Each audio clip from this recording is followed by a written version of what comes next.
Hello guys, অনেক কষ্ট করতেছি এই পুকুরটা ছেঁচার জন্য। ঠিক আছে, এখানে অনেক মাছ আশা করি আছে ইনশাল্লাহ। দেশি মাছ সব অনেক মাছ পাবো। শৈল মাছ, টাকি মাছ, পুঁটি মাছ, বাইম মাছ, তারপরে জিয়াল মাছ, শৈল মাছ, ইনশাল্লাহ এভারেজ মিলে অনেক মাছ পাবো। তবে মাছ মারতে গেলে রাত জাগতে হয়, একটু কষ্ট করতে হয়। কষ্ট না করলে আসলেই কোনো কাজই হয় না। কষ্টই হচ্ছে সফলতার মূল।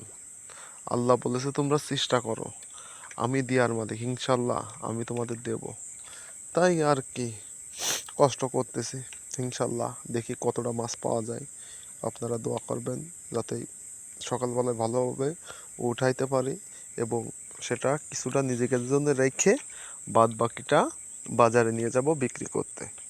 কারণ একটু সেলো ভরা আছে, তেলের দাম সব মিলে আল্লাহর রহমতে বেশ ভালোই হবে ইনশাল্লাহ। দোয়া করবেন।